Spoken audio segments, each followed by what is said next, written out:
Bonjour à tous et bonjour à toutes. Soyez les bienvenus, installez-vous tranquillement, trouvez une belle place qui vous fait plaisir, voilà, dans laquelle vous serez bien pour les prochains moments parce qu'on va passer un bon culte ensemble.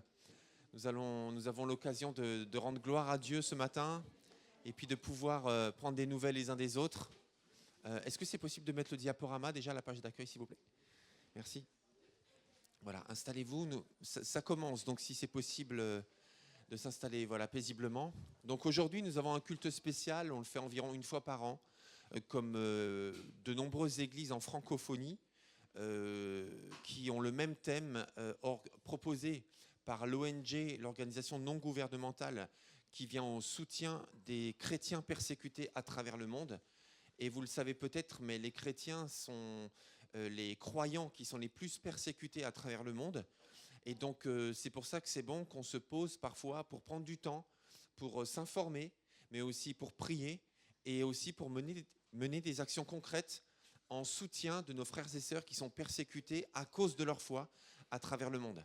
Et c'est ce que nous faisons une fois par an pour un dimanche spécial qui s'appelle le dimanche de l'Église persécutée, parce que c'est un moment de solidarité et pendant lequel nous voulons aussi nous ressourcer, parce que le témoignage des chrétiens qui sont persécutés à cause de leur foi, c'est aussi un encouragement pour nous qui ne sommes pas persécutés à cause de notre foi.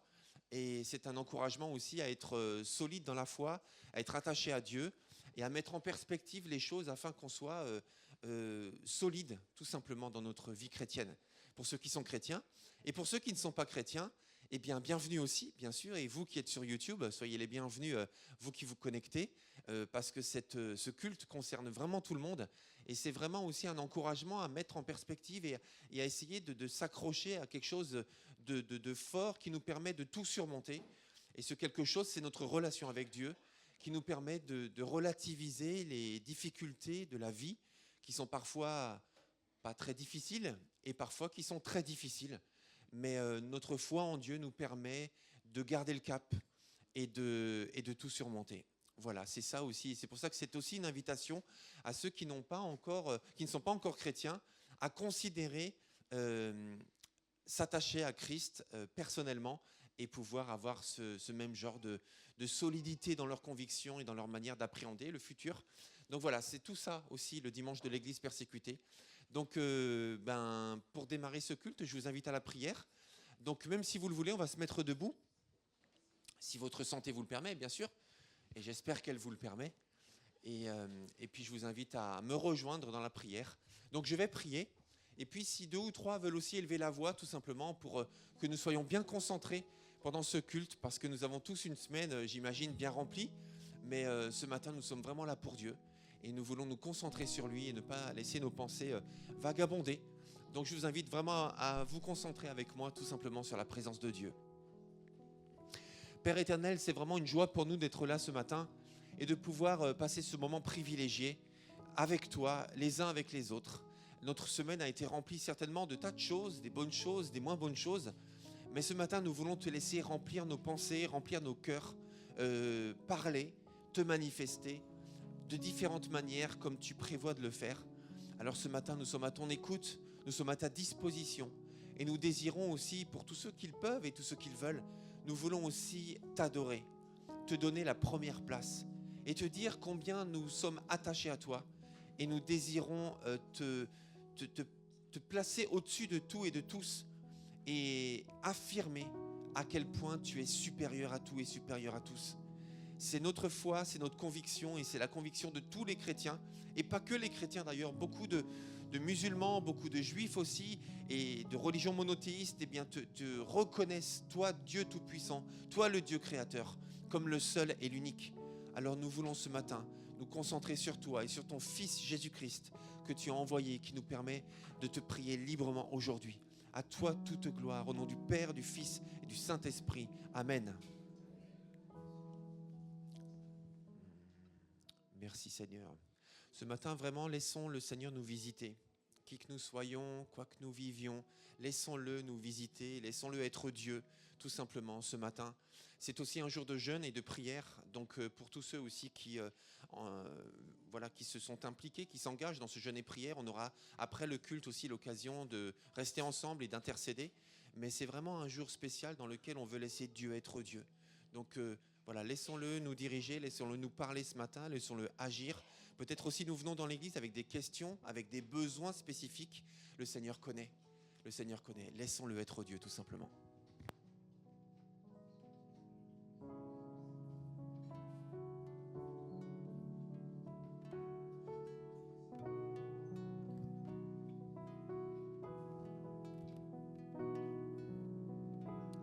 Alléluia. En ce dimanche où nous pas célébrons, mais que nous mettons en valeur l'Église persécutée,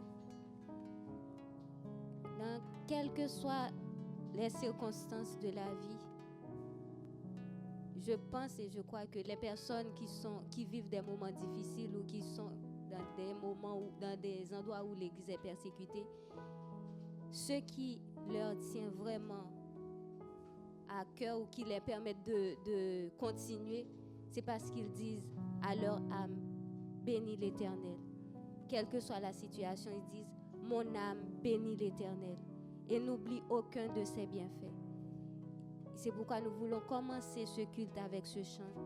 Nous aussi, c'est vrai que nous ne vivons pas des moments où nous sommes persécutés, Dieu merci, mais il y a aussi des situations où le corps, il ne peut plus. Mais quand on dit, mon âme bénis l'Éternel, mon âme, je te commande de bénir l'Éternel. Et là, on sent qu'il y a une force. Et ça nous permet de continuer, de fixer nos yeux sur notre Seigneur. Amen.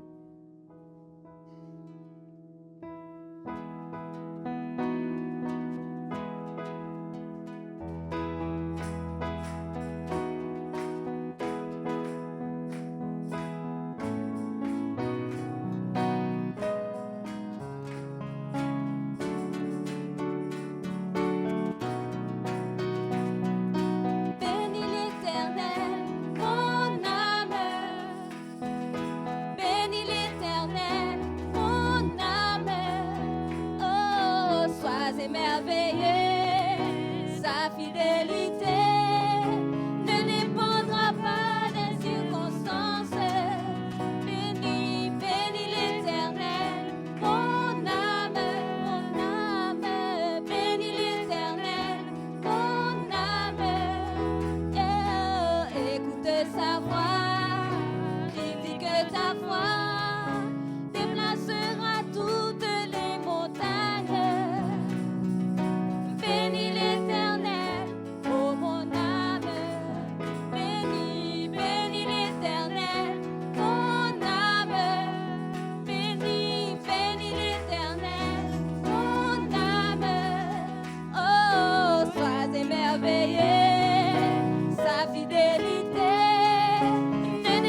aucun de ses bienfaits.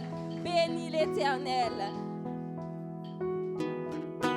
Quand mon âme bénit l'Éternel, c'est parce que je suis là pour lui. Je fais tout pour lui. Et nous sommes là ce matin pour Dieu, pour dire que c'est lui qui est notre Seigneur, c'est lui qui est Dieu dans notre vie. Alléluia. Que nos chants soient comme un signe de louange avec eux. Nous sommes là pour toi. Nous sommes là pour toi. Que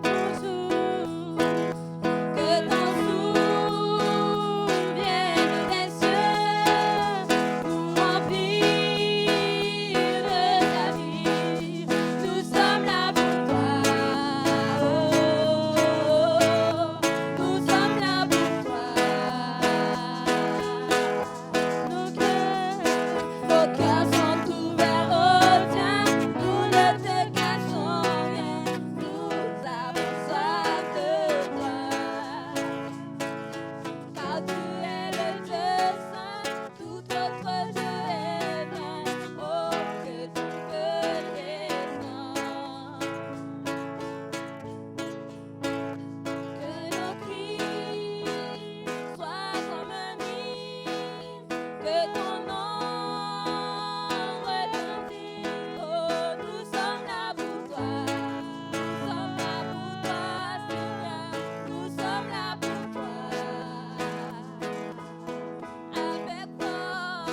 Notre Seigneur est notre havre de paix. Même dans les persécutions, quand on est dans ses bras, on se sent en sécurité. Il est notre Père. Il est tout pour nous. D'autres personnes peut-être veulent élever la voix encore. Les enfants rejoignent leur moment à eux avec les moniteurs et les monitrices de l'éveil à la foi. Peut-être d'autres veulent simplement dire à Dieu tout simplement qu'ils sont heureux d'être aimés de lui. Merci Seigneur. La parole de Dieu est vivante. On a commencé par chanter, c'est celui qu'on a chanté au début, je crois, le Romains 8 justement, ce texte. Ensuite, tu viens de le lire, Laurent, et c'est justement 2 de ces versets que tu as lus qui sont les versets principaux qui ont été choisis par Portes Ouvertes pour tous les chrétiens persécutés à travers le monde. Exactement. Mais avant d'entrer pleinement dans cela, j'aimerais souhaiter la bienvenue à chacun d'entre vous, et en particulier à ceux qui nous rendent visite. Donc moi, ça fait 4 week-ends que je ne suis pas là, donc peut-être que vous n'êtes pas là seulement depuis ce matin, mais depuis d'autres matins. Donc si vous nous rendez visite depuis moins de 4 semaines, est-ce que vous pouvez vous lever à votre place, s'il vous plaît? Peut-être la première fois aujourd'hui ou récemment. Voilà, ceux qui nous rendent visite, merci. Bienvenue. Bienvenue, soyez bénis. Bienvenue. On ne va pas vous demander de vous présenter, rassurez-vous, mais par contre, soyez les bienvenus, que Dieu vous bénisse. Heureux de vous voir ou de vous revoir. Et voilà, vraiment, soyez bénis ce matin. Merci d'être là. Je vais inviter les parcouristes, comme nous les appelons. Ça veut dire ceux qui ont appris une partie de la Bible par cœur et qui vont nous dire ce matin quelques versets de la Bible. Donc je vous invite à venir sur le devant. Moi, j'espère que vous allez bien par la grâce de Dieu. Bon, du coup, mon verset, c'est Éphésiens 3, verset 17. C'est que Dieu habite dans vos cœurs par la foi, afin qu'étant enracinés et fondés dans l'amour, vous puissiez... afin que vous puissiez comprendre avec tous les saints quelle est la largeur, la longueur, la profondeur et la hauteur, et connaître l'amour de Dieu, en sorte que vous soyez remplis jusqu'à toute la plénitude de Dieu. Voilà. Amen.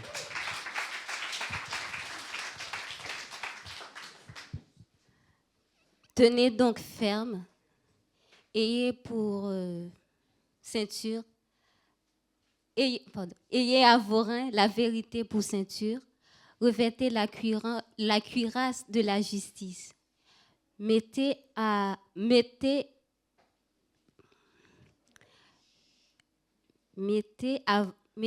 pour chaussure à vos pieds le zèle que donne l'évangile de paix.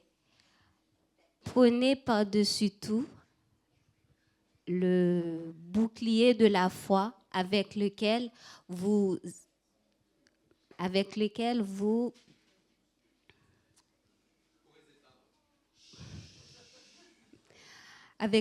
pourrez éteindre les traits enflammés du malin. Prenez aussi le casque du salut et l'épée de l'esprit qui est la parole de Dieu. Éphésiens 6, versets 14 à 17.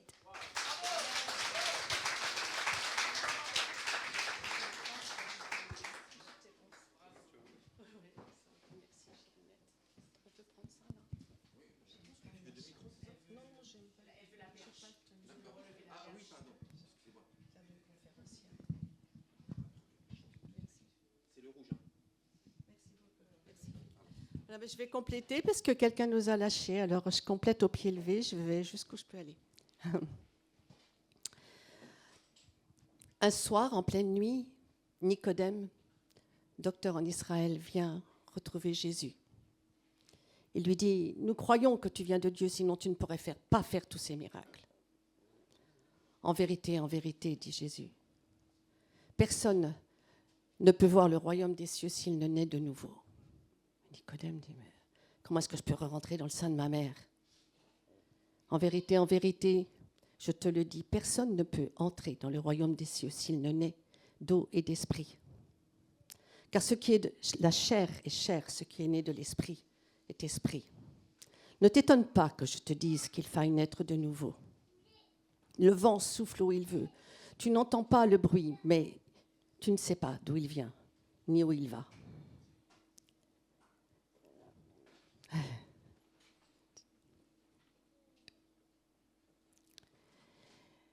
Et Nicodème dit, il faut faire comment? Ah, Nicodème, tu es enseignant en Israël et tu ne sais pas cela. Nous savons. Nous disons ce que nous savons et nous témoignons de ce que nous avons vu. Mais vous ne voulez pas recevoir mon témoignage. Vous ne me croyez pas quand je vous parle des choses terrestres. Alors comment me croirez-vous quand je vous parlerai des choses célestes?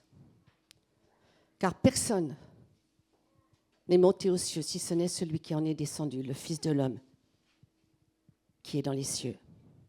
Et comme Moïse éleva le serpent dans le désert, il faut que le Fils de l'homme soit élevé, afin que quiconque croit en lui ait la vie éternelle. Car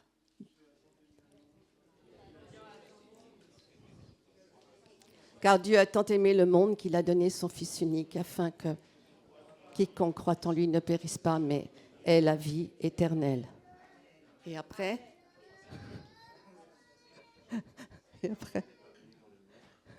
car Dieu n'a pas envoyé son Fils dans le monde pour juger le monde, mais que celui-ci soit sauvé par lui.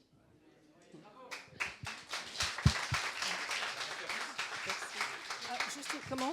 Alors oui, c'était Jean 3, 1 à... Je ne sais pas jusqu'où j'ai été. 17. Voilà, donc merci beaucoup. Je voulais juste vous dire, la semaine prochaine, je ne suis pas là parce que figurez-vous que je suis dans une autre église, dans mon ancienne église, où figurez-vous qu'ils me font venir pour que je vienne expliquer ce qu'on fait là, avec la parole de Dieu, parce qu'ils veulent faire la même chose dans leur église. Voilà. Donc ça commence parce que c'est ce que j'ai reçu pour toutes les églises. C'est ça que j'ai reçu. Donc n'oubliez pas, parce que dans 15 jours, on a notre atelier, hein, mais ça sera réannoncé. Merci.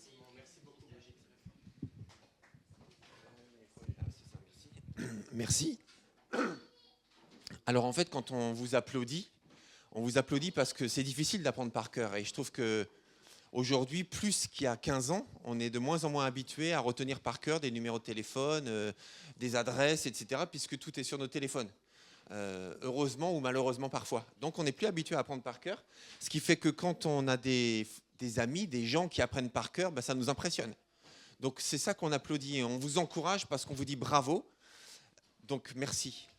La deuxième chose qu'on applaudit, c'est Dieu, parce que c'est tellement profond ce que vous dites. Donc on est impressionné par votre apprentissage par cœur et on est impressionné par ce que vous dites, parce que c'est tellement profond. Donc c'est aussi une invitation vraiment à se concentrer non seulement sur la personne qui dit, mais sur le contenu de ce qui est dit, parce que c'est la parole de Dieu. Et c'est tellement grand parce que vous et moi, tels que nous sommes, on peut être des messagers de la parole de Dieu, simplement en la disant. Merci Seigneur. J'aimerais vous donner, juste avant d'entrer dans la prédication, quelques nouvelles. Alors depuis 4 semaines, j'étais absent. Et donc c'est super bien d'ailleurs parce que Georges a fait un super travail. Parce que ce matin, on m'a demandé, alors ça a été comment ton voyage? Ah, alors ça va, c'était comment ton... J'ai même rien eu à dire, tout le monde savait où j'étais. Mais je voulais quand même vous montrer quelques images. Parce que, pour 2 raisons en fait. La première, c'est parce que j'ai clairement besoin de vos prières. Parce que depuis que je suis surveillant national, depuis l'été dernier, en fait, je me rends compte que j'ai tellement de décisions à prendre, de sollicitations sur des sujets tellement variés, divers et variés, sur le développement de l'église locale et nationale, que j'ai vraiment besoin du discernement de Dieu. Vraiment besoin de l'aide de Dieu. Vraiment besoin de savoir ce que Dieu veut, en fait. Donc, j'ai vraiment besoin de vos prières. Donc c'est pour ça que je vous montre en fait ces quelques images. Et ensuite c'est aussi pour nourrir le lien entre les églises locales. Parce qu'il y a peut-être des églises que vous ne connaissez pas à Pontoise. Enfin pour tout vous dire, moi-même je les découvre d'ailleurs désormais et c'est vraiment un grand privilège. Et je voulais vous montrer quelques images. Alors tout d'abord, il y a 4 semaines, j'étais en Allemagne parce que l'Église de Dieu a une école biblique, une école de formation théologique près de la frontière allemande et française donc près de Freudenstadt pour ceux qui connaissent, ou Stuttgart, c'est pas très loin. Et donc cette école a fêté ses 75 ans d'existence.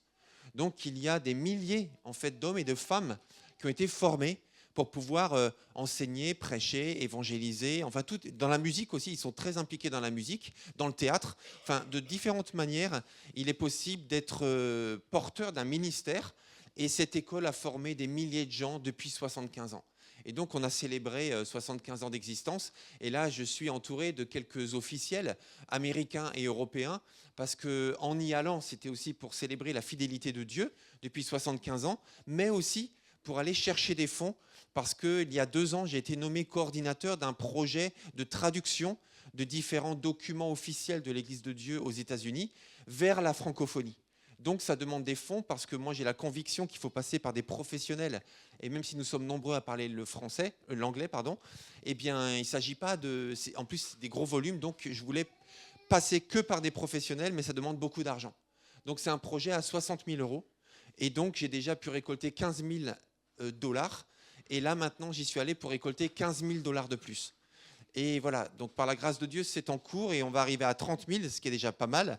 Donc voilà, j'y suis aussi allé pour ça. C'était pas prévu, mais j'y suis allé. Et là, c'était aussi la remise des diplômes aux diplômés de cette année. Donc il y a eu toute une cérémonie qui était formidable. On a écouté les témoignages des uns et des autres. Et voilà, c'était vraiment grand parce qu'on voit le profil différent des personnes qui se forment. Et là, on voit des mamans, des papas, des jeunes célibataires, mais aussi des non-européens, des Européens, des gens qui ont mis leur vie professionnelle entre parenthèses. Enfin, tout existe en fait. Et voilà, c'était formidable et je voulais vous montrer juste ces 2 photos. Ensuite, j'étais à Douchy-les-Mines. Donc, Georges m'a dit qu'il vous a fait deviner où c'était. Donc, c'est dans le nord de la France, près de Valenciennes. C'est à peine à 2h15 d'ici. Et donc là, j'étais là-bas pour aller en soutien du pasteur, en fait, qui est vraiment harcelé par un homme qui est psychiatriquement dérangé, on va le dire comme ça. Il est menacé de mort, il est harcelé. C'est très, très difficile pour lui depuis plusieurs mois. Et en plus, c'est quelqu'un que lui et sa femme ont aidé. Ils ont hébergé chez eux pendant plusieurs mois. Et maintenant, cette personne se retourne contre eux et leur vie est devenue impossible. Donc, dépôt de plainte, etc. Je suis moi-même allé au commissariat pour montrer que derrière ce pasteur, il y a un mouvement d'église qui le soutient et qu'on est à ses côtés et que ce n'est pas juste un homme comme ça dans une petite ville du Nord, mais c'est tous les chrétiens, en fait, qui sont concernés par sa situation. Et voilà, donc c'est le pasteur Brouès, Pierre Brouès, qui se trouve ici. Voilà, ici.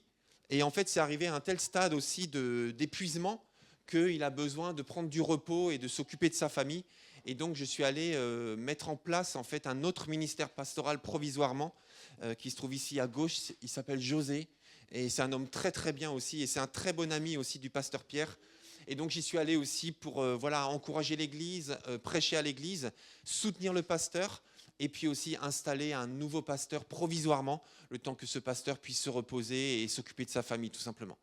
Donc voilà, ça c'était, voilà, et quelques frères aussi très impliqués dans l'église. Et puis là, c'était le culte le dimanche matin. Donc c'est une petite communauté d'environ une vingtaine de personnes.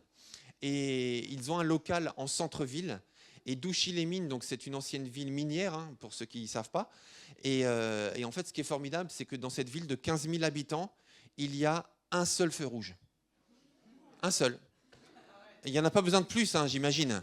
Mais il y a un seul feu rouge. Et le feu rouge arrête la circulation au centre-ville et au milieu du boulevard principal qui traverse toute la ville. Et l'église a son local au feu rouge. C'est formidable quand même. C'est-à-dire que tous les gens qui s'arrêtent au feu rouge, quand ils regardent autour d'eux, eh bien, ils voient l'église. Et l'église a mis sur sa vitrine différents messages, différents posters pour témoigner de l'amour de Dieu pour tous. Et donc, tout le monde est obligé, en s'arrêtant au feu, de voir cette église. C'est formidable quand même, hein. Dieu pourvoit, Dieu pourvoit. Donc voilà, ça c'est pour Douchy-les-Mines. Ensuite, j'ai organisé en fait avec mon équipe la conférence pastorale qui a lieu 2 fois par an. Et là, c'était dans la ville de Troyes, dans une de nos églises dans la ville de Troyes. Et donc voilà, ça durait 3 jours. C'était jeudi, vendredi, samedi. Et puis ensuite, voilà, donc il y avait beaucoup d'inscrits. Donc ça m'a beaucoup encouragé aussi, puisque c'était la première que j'organisais.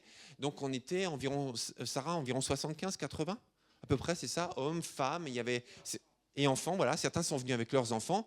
Et puis voilà, Nadège et Georges se sont beaucoup impliqués aussi à nos côtés pour la dynamique, la gestion des ateliers et tout ça.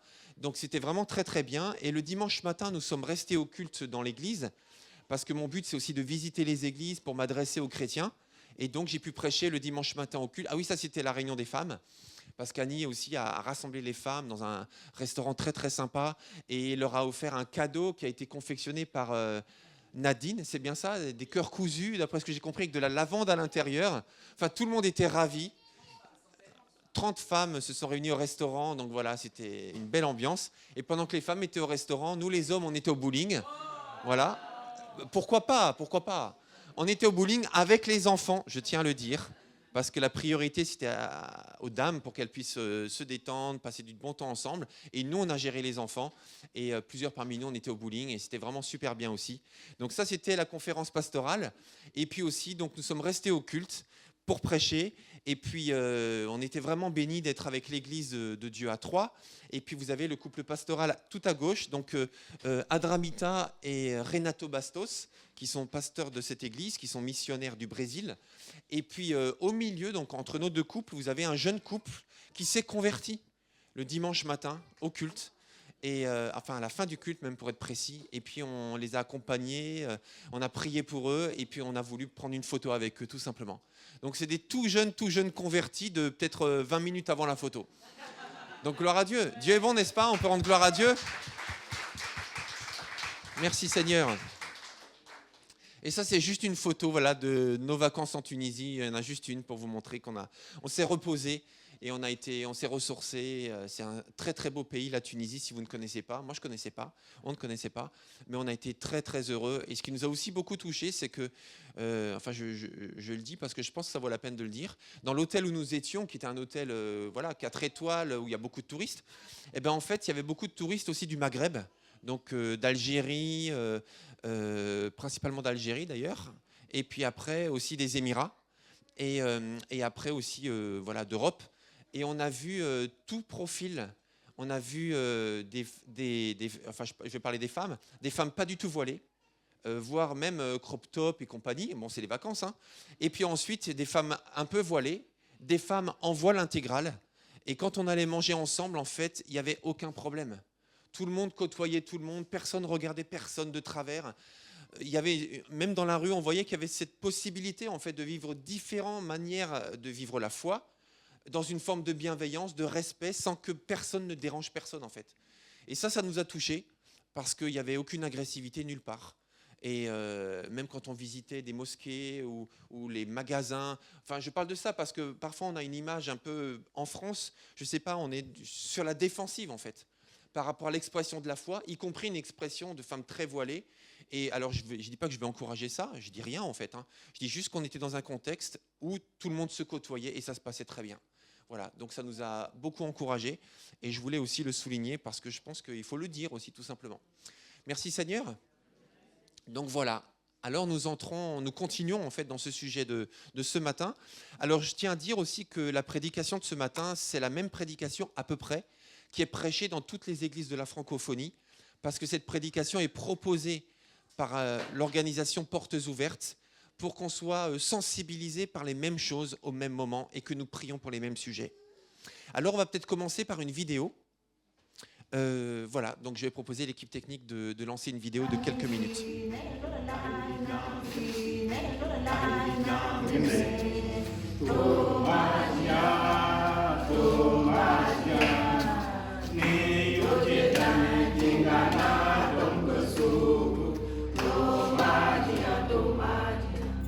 Autour de minuit, des extrémistes Fulani sont arrivés avec des lampes torches, cherchant des gens à tuer. Mon frère a bloqué la porte pour les empêcher d'entrer. Ils lui ont tiré dessus à travers la porte.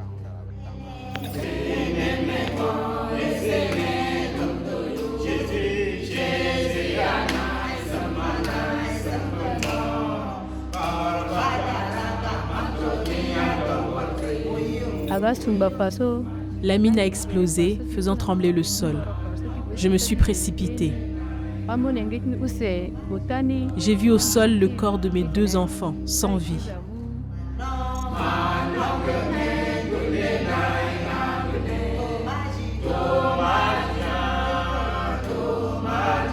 Les djihadistes nous ont allongés sur le sol. Ils ont dit qu'ils allaient nous rassembler dans l'église, tout asperger d'essence et mettre le feu. C'est là qu'ils ont tué ma femme. Elle portait notre fils de 9 mois sur le dos.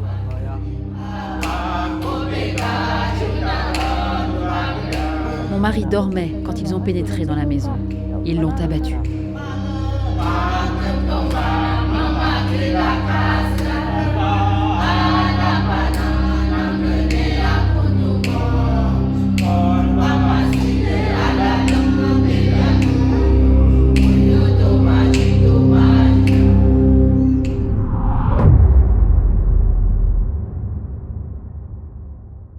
Dans la Bible, Jésus nous dit « S'ils m'ont persécuté, ils vous persécuteront ». La persécution n'est pas une chose du passé, de l'Église primitive. C'est une situation actuelle, que vivent plus de 365 millions de chrétiens à travers le monde. Et ces dernières années, la violence extrême envers les chrétiens se concentre particulièrement en Afrique subsaharienne. 16,2 millions de chrétiens sont actuellement déplacés dans cette région du monde. Nous nous sommes rendus à la rencontre du pasteur Barnabas, dans un camp de déplacés de Benue, au Nigeria. C'est ici que nous vivons, dans un camp de déplacés internes. Cela fait environ 4 ans maintenant, presque 5. Tous les gens que vous voyez ici, nous sommes tous chrétiens. Et nous sommes déplacés à cause des violences. Nous pensons qu'ils sont contre les chrétiens. Lorsqu'ils viennent nous attaquer, ils nous appellent Kapari. Cela veut dire des sans religion. Pour eux, nous sommes des moins que rien. Ils ciblent directement les chrétiens. Barnabas a perdu l'un de ses frères et sa belle-sœur lors d'une attaque. Lui-même a été gravement blessé au bras. Il en garde les séquelles. Dans ce camp, de nombreuses personnes sont affectées. Beaucoup sont blessés. Beaucoup ont été tués.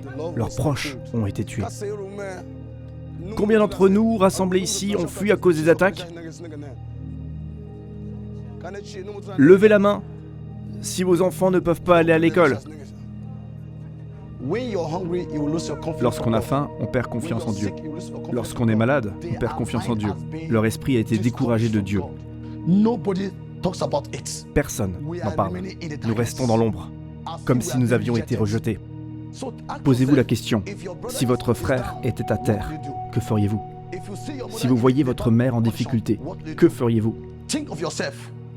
Vous trouveriez ça terrible. Alors imaginez ce que ressent votre frère qui vit là-bas.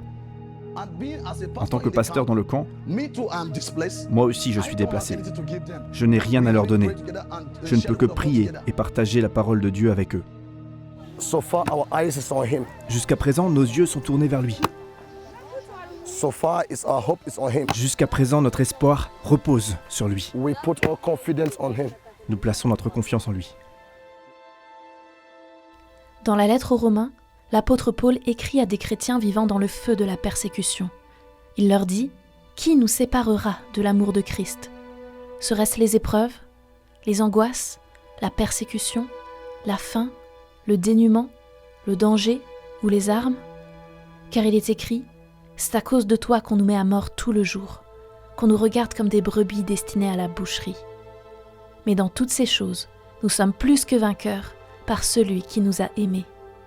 Car j'ai l'assurance que ni la mort, ni la vie, ni les anges, ni les dominations, ni les choses présentes, ni les choses à venir, ni les puissances, ni la hauteur, ni la profondeur, ni aucune autre créature ne pourra nous séparer de l'amour de Dieu manifesté en Jésus-Christ, notre Seigneur. » C'est cette promesse de notre Dieu qui anime nos frères et sœurs, alors qu'ils sont au cœur de la fournaise. Nous croyons qu'il est grand. Il agira. Il fera plus que ce que nous imaginons.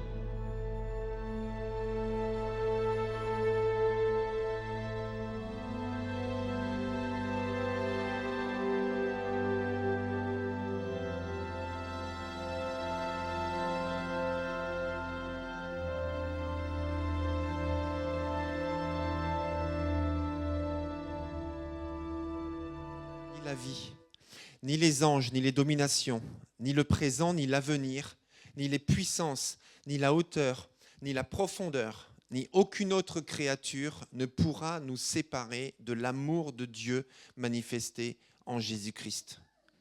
La résilience de nombreux chrétiens faisant face à une intense persécution démontre la réalité de cette promesse extraordinaire qui nous est adressée. Même dans les pires circonstances, l'amour de Dieu continue à nous atteindre et à nous garder en lui. Amen. Nous allons parler de la réalité, rien ne nous séparera. C'est ça le sujet d'aujourd'hui. Nous allons parler de la réalité des souffrances que traversent les chrétiens. La souffrance fait partie intégrante de la vie du chrétien. Depuis Abel jusqu'à l'apôtre Jean, en passant par les prophètes de l'Ancien Testament, Jésus lui-même et les premiers chrétiens ont vécu la persécution. Jésus explique la persécution par ces paroles. Jésus dit « Si vous étiez du monde, le monde vous aimerait car vous seriez à lui. Vous n'êtes pas du monde, mais je vous ai choisi du milieu du monde. C'est pour cela que le monde vous déteste. Souvenez-vous de la parole que je vous ai dite. Le serviteur n'est pas plus grand que son maître. Tout comme ils m'ont persécuté, ils vous persécuteront aussi. Et tout comme ils ont écouté ma parole, ils écouteront aussi la vôtre. » C'est Jean chapitre 15, versets 19 et 20. Et l'opposition que rencontrent les chrétiens n'est pas seulement due au hasard des difficultés de la vie, des conflits armés, de l'écologie qui secoue notre planète, etc. Mais elle vient aussi d'une haine que le monde, que l'être humain naturellement développe contre Dieu. Ça veut dire que celui qui refuse de se soumettre à Dieu, parfois développe en lui une haine envers ceux qui croient en Dieu et qui aiment Dieu, également le Fils de Dieu, Jésus-Christ, et par conséquent chacun de ses enfants. Nous sommes traités, si nous sommes persécutés, de la même manière que notre Seigneur l'a été, et la Bible nous révèle que l'origine de ce combat est avant tout spirituelle. N'avons-nous pas chacun d'entre nous déjà expérimenté de graves épreuves ou de sombres moments dans notre vie, même s'il ne s'agit pas d'une persécution à proprement parler? Et c'est pour ça aussi que ce message nous concerne tous, parce que l'apôtre Paul dit que rien ne nous séparera de l'amour de Dieu manifesté en Jésus-Christ. Ni la mort, ni la vie, etc., etc. Rien ne nous séparera.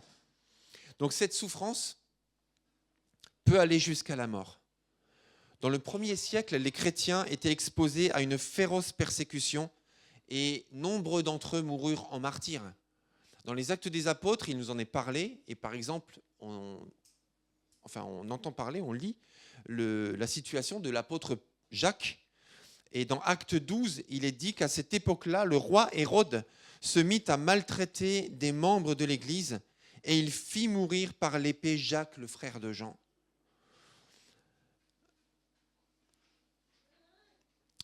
L'opposition à Dieu et à ses enfants est omniprésente de la Bible. Et de nos jours encore, dans de nombreuses régions du monde, les chrétiens font face à des menaces et des exactions semblables. J'inviterai Jean-Yves à venir me rejoindre, c'est ça. Et après, il y aura Amélie. Donc Amélie, si tu veux, tu peux déjà venir devant. Oui, tu peux venir là, si tu veux.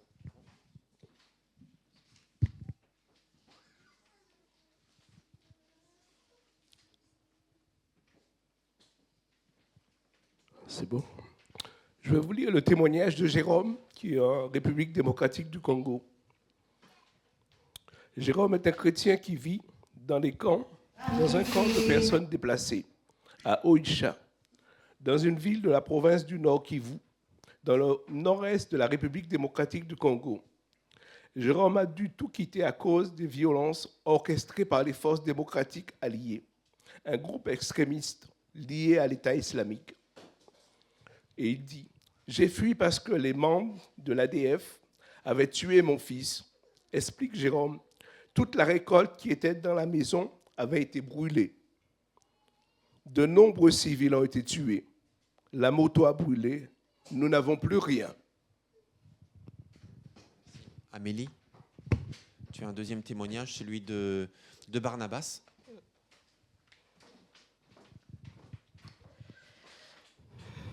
Donc le pasteur Barnabas, il vient du Nigeria, a été brutalement attaqué par des militants Peul, un groupe d'extrémistes islamiques, responsable de nombreuses attaques violentes dans le centre et le nord de son pays. Il dit « J'étais à la ferme avec mon frère Evren et sa femme Friday. Nous avons entendu des coups de feu et vu des gens courir dans différentes directions. Nous ne savions pas que les militants nous avaient encerclés. Certains étaient venus avec des armes à feu, d'autres avec des machettes, d'autres encore avec des bâtons. Tragiquement, Everen et Friday n'ont pas pu échapper à leurs persécuteurs. Cela fait presque 5 ans, mais la douleur est encore vive pour le pasteur Barnabas. Mon frère a été abattu par les militants et la femme de mon frère a également été touchée, puis tuée à la machette, explique-t-il. Barnabas n'a pas pu s'arrêter pour aider son frère et sa belle-sœur, ni même pour récupérer leur corps. Alors qu'il fuyait, l'un des militants l'a frappé avec un bâton et lui a gravement cassé la main. L'agression a causé des blessures à long terme. Bien qu'il ait réussi à rassembler suffisamment d'argent pour payer une première opération, Barnabas n'a pas les moyens de faire enlever le métal resté dans sa main, qu'il ne peut donc pas utiliser normalement. C'est un rappel quotidien de l'horreur qu'il a vécue. Merci. Tu peux rester là, c'est ça, Amélie. Effectivement, cette souffrance, vous avez entendu le pasteur qui disait que effectivement, ça décourage beaucoup, en fait, quand on est oppressé à cause de sa foi, quand on est privé de nourriture, privé de vêtements, privé de terre, ça décourage dans la foi. Même si la foi chrétienne rend fort, on n'est pas invulnérable, en fait, et on est sensible à tout ce que l'on vit, surtout quand c'est l'horreur de ce type-là. Donc cette souffrance peut conduire au doute. L'épreuve de la persécution peut amener les chrétiens à douter de l'amour continuel de Dieu pour eux. Amélie, tu peux nous faire d'autres lectures. La faim vous fait perdre confiance en Dieu. Si vous êtes malade, si vous êtes faible, vous risquez aussi de perdre votre confiance en Dieu. C'est ce que partage le pasteur Barnabas, maintenant réfugié dans un camp au Nigeria.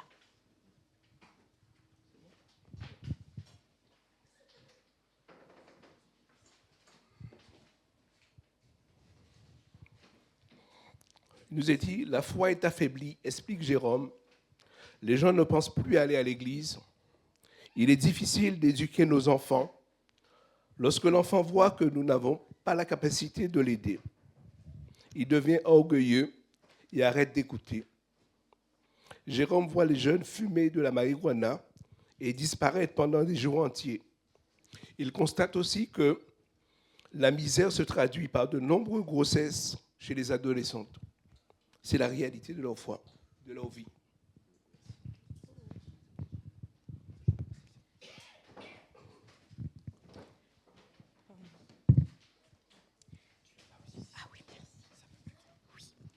Le pasteur Paloukou, responsable d'église à Oisha, va dans le même sens. Le désespoir conduit les gens vers les religions traditionnelles. Les personnes déplacées basent leur choix sur des pouvoirs obscurs qui promettent protection. Cela a un impact négatif immédiat sur leur marche chrétienne. Merci beaucoup. En France, nous sommes beaucoup moins exposés que nos frères et sœurs à cela, grâce à Dieu. Mais nous traversons aussi des épreuves, Ces épreuves peuvent également nous amener à douter de l'amour de Dieu, ce qui menace de diminuer, voire de refroidir notre foi. Mais doit-il en être ainsi ? Rien, nous l'avons lu, rien ne nous séparera de l'amour de Dieu manifesté en Jésus-Christ. Ça veut dire que l'amour de Dieu reste le même envers nous, quoi qu'il se passe dans notre vie. La Bible affirme que l'amour de Dieu repose sur nous, même dans la pire des persécutions. Qui nous séparera de l'amour de Christ ? Sera-ce la tribulation ou l'angoisse, ou la persécution, ou la faim, ou la nudité, ou le péril, ou l'épée ? J'ai l'assurance, et celui qui dit cela, c'est l'apôtre Paul, et il a connu toute forme de pression, de manquement, de manque plutôt, et puis aussi de menaces, et puis de violence envers lui. Et pourtant, il dit, j'ai l'assurance que ni la mort, ni la vie, ni les anges, ni les dominations, ni les choses présentes, ni les choses à venir, ni les puissances, ni la hauteur, ni la profondeur, ni aucune autre créature ne pourra nous séparer de l'amour de Dieu manifesté en Jésus-Christ, notre Seigneur. Alors cette affirmation peut sembler paradoxale, et découvrons maintenant comment se concrétise l'amour de Dieu pour son peuple souffrant. Tout d'abord, Dieu accorde la victoire dans l'épreuve. Paul ne considère pas la survenue des épreuves comme un échec ou comme une défaite. Pour le croyant, bien au contraire, il confirme que dans toutes ces choses, dans la souffrance, dans l'épreuve, nous sommes plus que vainqueurs. par celui qui nous a aimés. La victoire, dans Hébreux 11, la liste, vous savez, des héros de la foi, où on voit comme des portraits, en quelque sorte, de tout type de personnes très différentes les unes des autres, qui ont obtenu la victoire par la foi. Et cette liste montre clairement deux manières d'être victorieux. Soit éliminer ou échapper à la persécution. Donc voilà, éviter la persécution. Donc cette victoire se manifeste comme ça. Ou alors rester fidèle dans la persécution. Mais dans les deux cas, c'est une victoire. Et c'est ça qui est vécu par nos frères et sœurs persécutés. Et c'est ça qui est vécu aussi par nous dans nos épreuves. Parfois, le Seigneur nous évite l'épreuve. C'est une victoire. Gloire à son nom. Et parfois, il ne nous évite pas l'épreuve, mais il nous accompagne tout au long de l'épreuve et jusqu'à la sortie de l'épreuve. Gloire à Dieu. Rien ne nous séparera de l'amour de Dieu manifesté en Jésus-Christ. Et même le triomphe de Christ lui-même n'a pas été obtenu par une démonstration de puissance qui lui a permis de ne pas aller sur la croix. Mais c'est sur la croix, en mourant sur la croix, que c'était le triomphe de Dieu. Maïsan, je te laisse nous faire la troisième lecture. Dans certaines régions du Nigeria, aller à l'église, c'est comme voyager avec un billet aller simple. Il n'y a aucune certitude ou garantie de retour, mais les gens continuent d'aller à l'église, dit Iya Djadi, expert analyste Afrique de l'Ouest, porte ouverte internationale. Merci beaucoup. Merci. Donc ça, c'est la première manière de vérifier en fait que rien ne nous sépare de l'amour de Dieu. Oups, pardon. Voilà, c'est ça. C'est déjà que Dieu accorde la victoire dans l'épreuve. Ensuite, Jésus est présent à côté de celui qui souffre pour lui. Et là aussi, dans la Bible, on a des tas d'exemples. Comme par exemple dans le livre de Daniel, on voit un homme persécuté pour sa foi. Parce que le roi Nabuchodonosor avait décidé d'ériger une statue à son effigie. Et il a obligé tout habitant de sa région à plier le genou et à adorer sa statue. Et Daniel, en tant qu'enfant de Dieu, du Dieu unique, lui et ses amis ont refusé de plier le genou devant l'idole, devant la statue du roi. Et la consigne était simple, tu ne le fais pas, on te tue. Ils ont dit, mais on ne le fait pas, on ne peut pas le faire en fait. Donc même si c'est la mort au bout, on ne peut pas le faire. Et ces trois amis de Daniel ont été jetés dans une fournaise, dans une sorte de four crématoire, disons-le comme ça, afin d'être détruits. Ils ont été jetés dans ce feu. Et au bout d'un moment, le roi et ses gardes ont vu apparaître une quatrième personne qui était un ange que Dieu avait envoyé pour les préserver de la mort. Et ces trois amis sont ressortis de cette fournaise sans mourir. 600 ans plus tard environ, je surveille juste quand est-ce que tu lis, Maïsan. C'est un peu après, ok, ça marche. Donc 600 ans plus tard, nous avons l'exemple d'Étienne, qui était diacre dans l'église primitive, et lui, il a été arrêté. Il ne voulait pas compromettre sa foi, et il a été lapidé, et il est mort. Donc c'est là qu'on voit clairement que parfois Dieu évite la mort à ses enfants dans la persécution, et parfois il ne l'évite pas. Mais rien ne nous séparera de l'amour de Dieu manifesté en Jésus-Christ. Maïsan, je te laisse faire la troisième lecture. Le pasteur Wang Minzhao, sortant de 20 années dans les gelées chinoises, déclara « J'ai vécu une lune de miel avec Jésus ». C'est ça. Dans les geôles chinoises, c'est ça. Donc il était en prison, il s'est dit, bon voilà, je suis seul avec Jésus, j'ai une lune de miel avec Jésus. En fait, vous savez, des fois, quand on lit des témoignages comme ça, je ne sais pas vous, mais on se dit, c'est fou quand même. C'est fou. Enfin, nous, quand on ne nous respecte pas, déjà dans le RER, des fois, on se dit, on se sent déjà maltraité, quoi. Je veux dire, quelqu'un qui passe avant nous, qui nous prend la... Vous voyez ce que je veux dire? Des fois, on se sent mal. Là, il y a quelqu'un qui est en prison, juste pour sa foi. Pendant des années, il se dit, merci Seigneur, parce que c'est une lune de miel passée avec toi. Et là, on peut se dire, mais ces gens sont fous. Non, en fait, ils ne sont pas fous. Parce qu'ils sont comme vous et moi, faits de chair, ils ont des émotions, et personne n'a envie d'être pas respecté et maltraité. Mais le Saint-Esprit leur donne cette capacité de changer de manière de voir les choses et de vivre les choses avec la présence de Dieu. Et c'est ça qu'on doit rechercher, en fait, dans toute difficulté, dans toute épreuve. Seigneur, comment tu veux m'aider à traverser cette épreuve? plutôt que de se révolter, se rebeller, rejeter, se mettre en colère, même si ça peut arriver au début, mais au bout d'un moment, il nous donne la possibilité, Seigneur, comment tu veux que je traverse cette épreuve avec toi ? Excuse-moi, je suis dans mes notes. Maïssa, tu sais quoi, ton autre lecture ? Ok. Mais je vais te laisser la faire tout simplement. Dans la Bible, je vois que tous les guerriers ont rencontré des difficultés. C'est mon tour aujourd'hui. Il est important de se souvenir que la souffrance n'est jamais éternelle, mais Jésus est éternel. Soré, chrétien persécuté du Burkina Faso. Merci beaucoup. Et ça, c'est la promesse de la vie éternelle. Voilà, j'avance. Voilà. Et ça nous montre voilà, la promesse de la vie éternelle. Et là, on voit en fait que la force du chrétien... Moi, je me rappelle en fait quand j'étais au Tchad, j'y ai été plusieurs fois. Pour ceux qui ne le savent pas, on a des liens assez forts avec les chrétiens de l'Église de Dieu au Tchad. Et en fait, je me rappelle une fois, vous savez, dans certains pays d'Afrique, il y a des barrages de police. Et parfois, les barrages de police, ce n'est pas des policiers en fait.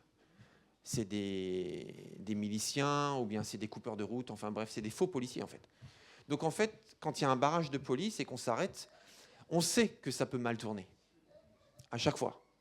Parce que parfois, c'est des policiers aussi, des vrais, mais sauf que comme ils ne sont pas bien payés, et comme ils sont alcoolisés, et comme ils sont armés, même si c'est des vrais policiers, ça peut mal se passer aussi.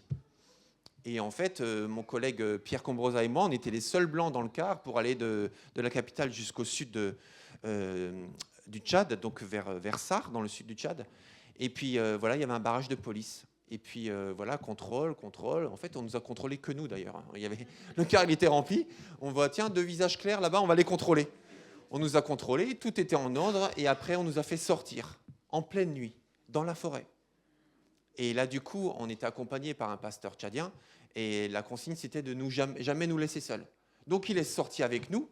Et on est entré dans une petite hutte, comme ça. En fait, voilà, à peine éclairée par une lampe. Et puis là, il y avait le commissaire de police et qui nous cherchait des histoires. Il voulait de l'argent, bien sûr. Et puis ensuite, on ne voulait pas donner d'argent, donc on n'a pas donné d'argent. Et puis alors, après, ils nous ont dit, on va vous envoyer en prison parce qu'il y a un document qui n'est pas en règle, ce qui n'était pas vrai.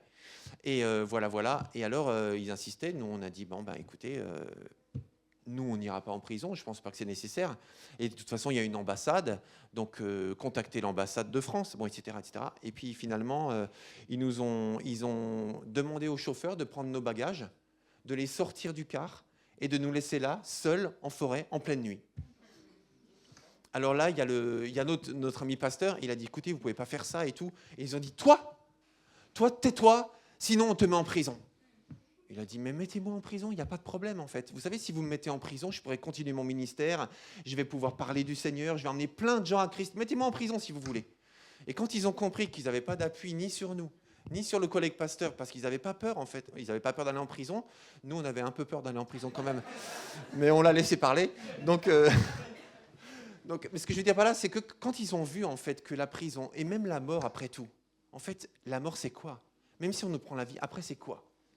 C'est la vie éternelle. C'est la présence de Dieu, c'est le paradis. Et nous croyons au paradis. Donc on sait qu'on va tous mourir un jour et que la mort, ce n'est pas la fin de la vie en fait. C'est juste un changement d'état.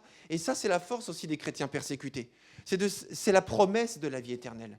Et que même si nous mourrons, et on va tous mourir un jour de toute façon, y compris les persécuteurs, eh bien nous serons dans la présence de Dieu pour toujours. Et c'est ça que vient de nous expliquer Maïsan à travers le témoignage de ce chrétien persécuté du Burkina Faso. Donc l'apôtre Paul était prêt à donner sa vie pour Dieu. Et il dit, si nous vivons pour le Seigneur. Si nous mourrons pour le Seigneur. Ainsi que nous vivions ou que nous mourions, nous appartenons au Seigneur. Alors je conclus, avant qu'on ait un temps de prière, je vais laisser Jocelyn et Francette nous conduire dans la prière. Juste pour conclure, voilà, c'est ça. Ok, alors juste pour conclure, l'amour de Dieu n'abandonne jamais nos frères et sœurs persécutés. L'amour de Dieu n'abandonne jamais nos frères et sœurs persécutés. Nous sommes une église. Nous sommes frères et sœurs de ceux qui sont persécutés à cause de leur foi. Le défi d'aujourd'hui, c'est est-ce que nous allons les abandonner ? Parce que Dieu ne les abandonnera pas. Mais en tant que membres du même corps, un bras n'abandonne pas l'autre bras. Une tête n'abandonne pas une jambe. Un rein n'abandonne pas le foie, parce que nous faisons partie du même corps. Que nous en soyons conscients ou non, que nous le voulions ou non, nous faisons partie du même corps. Et si je me blesse sur une main, j'ai l'autre main qui va soigner la main qui est blessée. Donc nous allons prier, nous allons agir aussi. Donc je vais laisser la place à Jocelyn et Francette qui vont nous conduire dans un temps de prière. Et ensuite, on va vous proposer une action concrète pour pouvoir aussi concrètement, en plus de la prière aussi qui est très efficace et très concrète, nous allons pouvoir aussi les aider d'une manière concrète. Donc Jocelyn et Francette, je vous laisse la parole.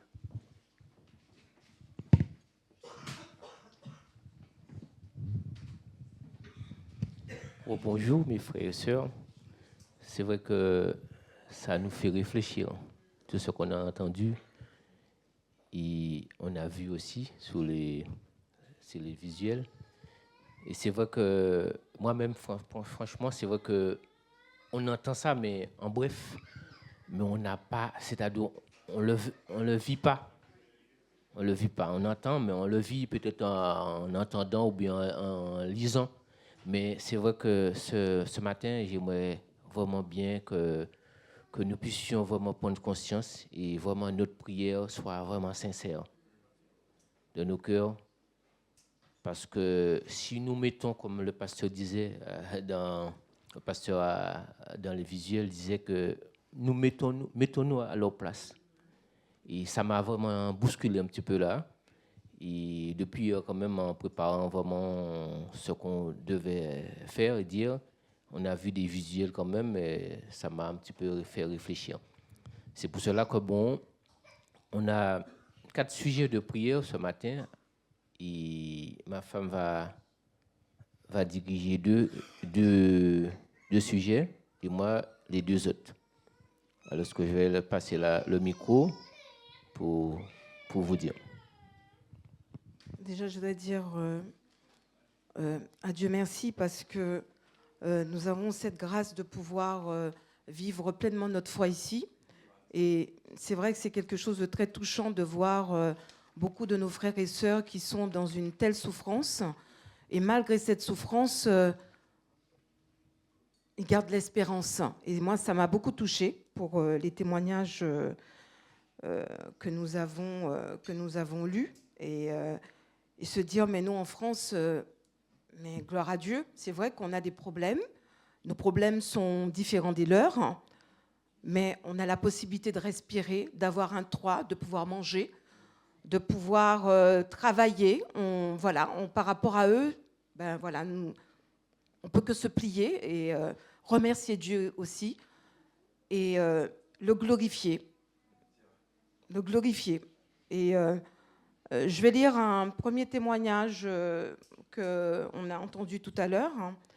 C'est de Jérôme et c'est très touchant. Et je voudrais vraiment après que nous formions des groupes pour vraiment prier pour eux.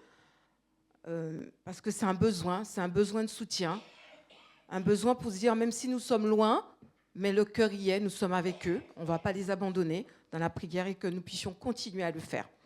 Voilà, je vais lire le témoignage qu'on a déjà entendu, mais vraiment pour vraiment appropriez-vous un peu tous ces sujets parce que c'est profond, Voilà. Alors je vais lire qu'on a déjà entendu, mais qu'on puisse l'entendre autrement. Concernant Jérôme, parce qu'il a fui sa ferme avec ses enfants adolescents après que des terroristes ont tué son fils. Tous vivent au camp de déplacés d'Ocha, au Congo. L'inquiétude se lit sur le visage de Jérôme. Depuis son arrivée dans le camp de déplacés, il a l'impression d'avoir perdu le contrôle de ses enfants adolescents. Il n'y a jamais assez à manger. Mais ils ne peuvent pas rentrer chez eux. Cette famille fait partie de 16 millions de chrétiens déplacés par des violentes persécutions en Afrique subsaharienne. Les terroristes ont tué mon fils, dit Jérôme. Ils ont brûlé ma moto et ma maison. Se procurer de la nourriture est notre principal problème aujourd'hui. Il ajoute, Il est très difficile d'élever mes enfants adolescents ici. Ils imitent de mauvais comportements des autres. Nous perdons le contrôle. Il y a des grossesses non planifiées chez les adolescents et nous n'avons pas assez d'argent pour les envoyer à l'école. Si les enfants ont un téléphone, ils ne diront pas honnêtement comment ils l'ont obtenu. Vous voyez un peu, c'est vraiment touchant ce témoignage. Et après, il aussi demande la prière. Priez pour que les besoins quotidiens de Jérôme en nourriture et en sécurité soient satisfaits. Priez pour les adolescents de Jérôme afin que leur vie soit remplie d'objectifs et d'espoir. Demandez à Dieu de renforcer la foi de Jérôme au milieu des difficultés et de la persécution. Là, on essaie d'imaginer un peu Jérôme. Il a perdu son fils. Ils n'ont pas à manger. Les enfants ne peuvent pas aller à l'école. Et cette persécution qui les poursuive. Donc j'aimerais qu'on prie, parce que je ne sais pas si je peux lire mes 2 sujets, et après, qu'on prie par groupe, on va faire comme ça, je vais continuer. Voilà, pour lire aussi la situation de Déborah aussi. Déborah, c'est une veuve avec 5 enfants, luttant pour survivre dans le camp de déplacés d'Oshia au Congo. Elle dit « Ils ont tué mon mari », dit Déborah en essuyant les larmes de ses yeux. Il était réparateur et dormait dans son atelier pour le garder. Quand je suis arrivée, j'ai trouvé du sang partout. Il avait été frappé avec un marteau. Ce père de 5 enfants a été assassiné par le groupe rebelle islamique des forces démocratiques alliées en raison de sa foi chrétienne. Déborah a fui et vit aujourd'hui dans un camp de réfugiés avec ses enfants, mais elle est traumatisée et en deuil et ne peut s'occuper de sa famille sans soutien. Elle dit « Je pleure beaucoup. Je ne suis pas capable de faire le moindre travail. Je n'ai pas la force de me nourrir moi-même, alors je dépends des autres. Je vis la grâce. Je suis devenue une personne pitoyable. »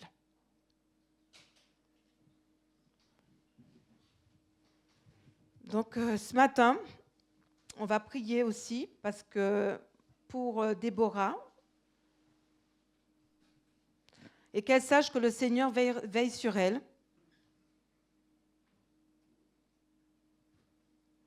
Élevez les enfants de Déborah devant Dieu et priez pour leur avenir. Priez pour la restauration de Déborah alors qu'elle participe aux séances de guérison des traumatismes offertes par Porte Ouverte. Voilà. Donc ce sont les 2 sujets que j'aimerais qu'on prie parce que c'est vrai, ce sont des sujets elles sont différentes, mais c'est toujours le mot persécution qui revient, de traumatisme, de douleur,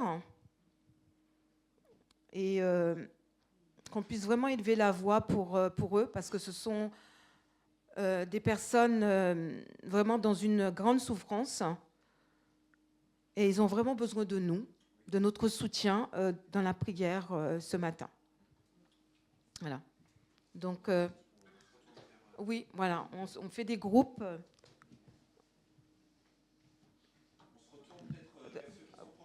Voilà. Chacun prier, voilà. On va prendre que quelques minutes parce qu'on a 2 autres sujets. Ouais. Mais on va le faire. On va le faire vraiment du fond du cœur.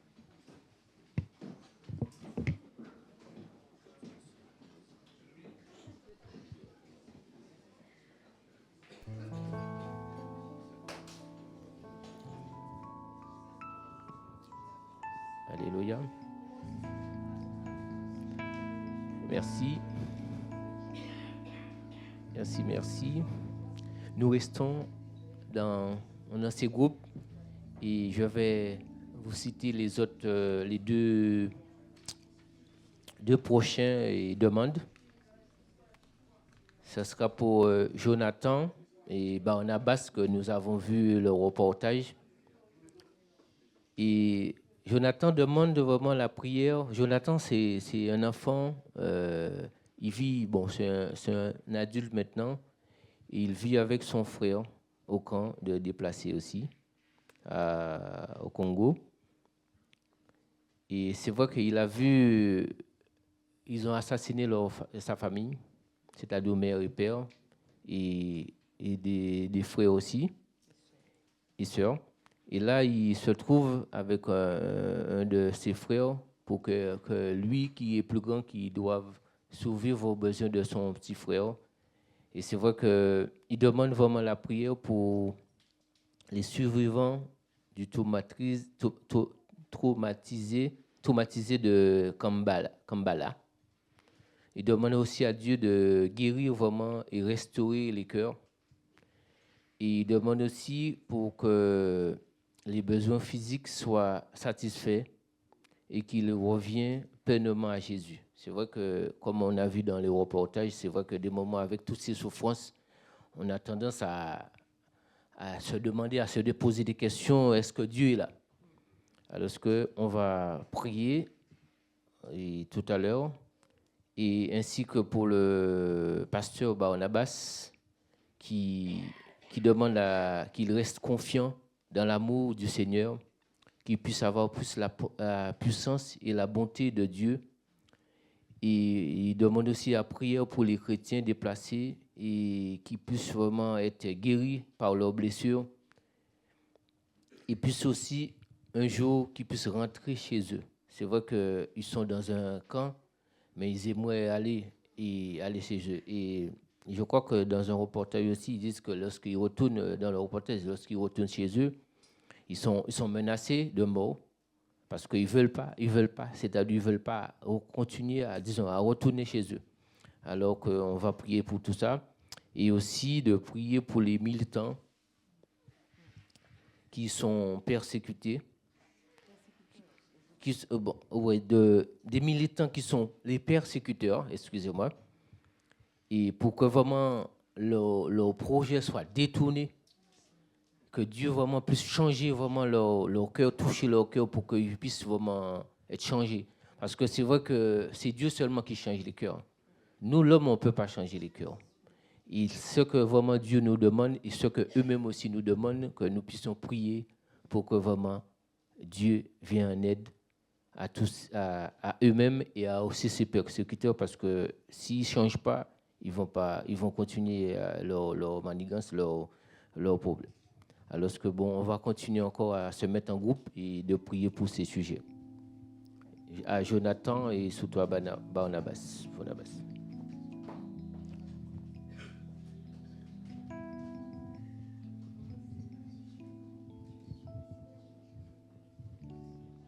Nous allons simplement remercier Dieu pour toutes les prières qui ont été faites, parce que nous sommes unis avec de même cœur, de même esprit, même s'ils sont loin, mais nos cœurs sont vraiment liés à eux, attachés à eux, et que par nos prières, que toutes ces prières puissent monter vers Dieu. Père, Dieu Tout-Puissant, nous te remercions. Nous savons que tu es un Dieu qui entend, tu es un Dieu qui voit, c'est toi qui sondes chaque cœur, chaque rein au quotidien. Nous te prions encore ce matin, Seigneur, mon Dieu, vraiment de faire grâce à tous tes enfants. C'est vrai que nous avons eu ces 4 témoignages, mais il y en a encore plus de témoignages. Partout dans le monde, tes enfants sont persécutés par rapport à leur foi, par rapport à l'amour qu'ils ont pour toi, Seigneur, mon Dieu. Ils sont attachés à toi et ils savent qu'ils ont fait vraiment le meilleur choix, Seigneur, de te choisir comme leur Seigneur, comme leur Sauveur. Même si on leur demande de renier leur foi, non, ils sont attachés à toi. Et Seigneur, nous te disons encore, Père, aide-les, Seigneur, dans cette épreuve. Aide-les, Seigneur, mon Dieu, tous tes enfants, Seigneur, qui sont persécutés, où ils ne peuvent pas librement prendre leur Bible et prier, parler de toi, où les églises sont unies et qu'à un moment donné, tout est détruit, ils ne peuvent plus être ensemble pour te prier. Seigneur, réconforte tous tes enfants, ceux qui sont en prison, quel que soit là où ils sont persécutés, mais qu'ils sachent qu'il y a un Dieu qui les aime, un Dieu qui est là, qui ne les abandonnera jamais.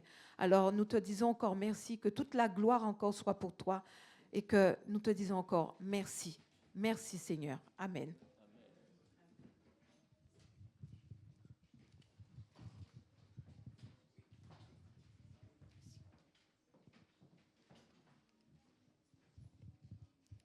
Pour les chrétiens persécutés, la Bible est un trésor auquel ils se raccrochent dans les heures les plus sombres. Ils y puisent inspiration, force et réconfort en lisant les histoires de chrétiens qui, comme eux, ont tout abandonné pour suivre Jésus. La Bible leur rappelle que d'autres les ont précédés et elle leur apporte une paix et une foi immenses au milieu de la persécution. Mais tous les chrétiens persécutés ne possèdent malheureusement pas leur propre Bible. Ils l'ont peut-être perdue s'ils ont fui les violences. Ils n'en ont jamais possédé une s'ils sont de nouveau convertis ou si leurs moyens ne leur permettent pas. Ou peut-être ne savent-ils pas lire et ont-ils besoin d'une Bible audio.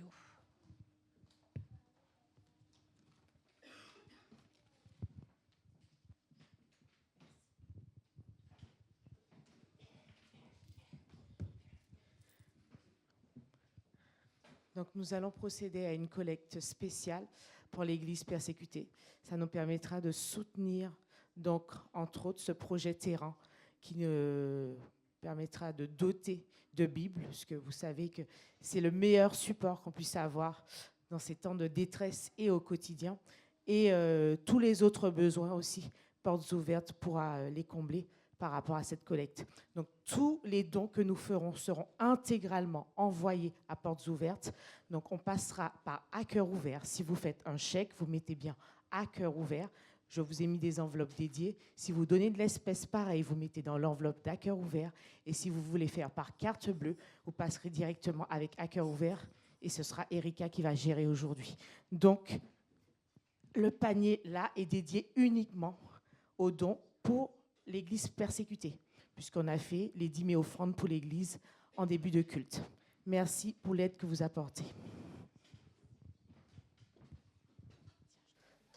Concernant les annonces, je vais appeler Julie, qui... Oh, pardon. Frères et sœurs, alléluia. Je vous aime, qu'est-ce que vous êtes beaux. Quand je dis beau, c'est un grand H. Ça veut dire les femmes sont dedans. Bon. Alors, la semaine dernière, nous avons parlé de la collecte alimentaire. Maranatha nous a demandé de participer à cette collecte alimentaire parce qu'ils ont besoin de bras. Vous savez très bien qu'il y a de plus en plus de demandes de personnes qui sont dans les besoins. Et il y a de plus en plus, vraiment... Et aussi, c'est la première fois que Maranatha nous sollicite. Ça fait des années que Maranatha fait ça. Ils ne nous ont jamais sollicités. Et là, j'espère vraiment que chacun de vous fera un effort, mais un très grand effort, pour que le 22, le 23, le 24, trouver un temps. Si ce n'est pas les 3 jours, j'exagère un peu évidemment, au moins un jour, manifestez votre présence. Inscrivez-vous, vous mettez votre nom, votre prénom, votre numéro de téléphone. Je ne vous appellerai pas, mais bon, mettez-les quand même. Et le jour que vous avez choisi pour aller participer à Maranatha, et c'est le pasteur M. Caron qui va organiser le planning. Moi, je vais juste te donner les noms avec les dates et les heures que vous aurez choisies. Ils vont faire un planning qui vous sera communiqué. On n'a plus le temps parce qu'il faut l'envoyer cette semaine. Et la semaine prochaine, ce sera certainement le week-end de la collecte. Donc, j'espère, là, on est une bonne centaine et j'espère qu'on aura au moins 80 personnes sur la liste. Merci, frères et sœurs. Alors, cette semaine, on a notre réunion, on a notre marche de prière mardi à 20h30. Donc, vous êtes amenés à vous rejoindre au quartier de l'hôpital. Samedi, on a notre friperie. Bonjour. Du coup, samedi, on a notre friperie qui va se passer ici dans l'église et juste devant sur la terrasse. de 10h à 17h. Donc vous êtes invités à venir si ça vous intéresse. Et on a aussi, l'équipe de la friperie a besoin de renforts pour l'installation et pour la vente. Donc pour l'installation, on fera ça en fin de semaine, et pour la vente, toute la journée, et aussi rester un peu après pour nous aider, pour participer au rangement. Voilà, donc si vous êtes disponible, n'hésitez pas à nous le dire, à venir me voir Nadine ou voir maman. On a besoin de 3-4 personnes encore en plus. Voilà, qui seraient disponibles. Donc vous pouvez être disponible juste pour la vente, juste pour l'installation, pour les deux. Voilà, mais si vous êtes dispo et motivé, voilà, n'hésitez pas, on a besoin. Et aussi, juste, je profite de l'occasion pour vous dire qu'au niveau du matériel, on recherche encore 2 paravents et quelques portants à vêtements. Donc si vous en avez et qu'on peut vous les emprunter pour la journée de samedi, voilà, n'hésitez pas à venir nous voir aussi pour voilà, nous dire ça. Voilà. Merci. Dimanche prochain, on a notre culte à 10h30. C'est Annie qui fera la prédication et ça sera la deuxième d'un temps pour la création. Juste après le culte, on a notre jeûne et prière, donc vous êtes invités à vous y joindre. Cette semaine, le ménage sera effectué par Mucienne et Dorcas. Et après le culte, il faut aller chercher vos enfants en bas. Je vous invite à vous lever pour clôturer le culte par la prière.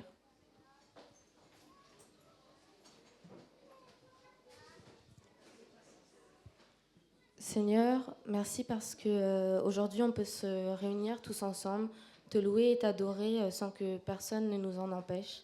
Et merci parce qu'aujourd'hui on a la possibilité de savoir ce qui se passe dans le monde et donc d'apporter un soutien à nos frères et sœurs qui, eux, n'ont pas cette possibilité. Seigneur, merci parce qu'on a ce dimanche où on nous rappelle que la persécution existe et qu'il faut prier et soutenir nos frères et sœurs.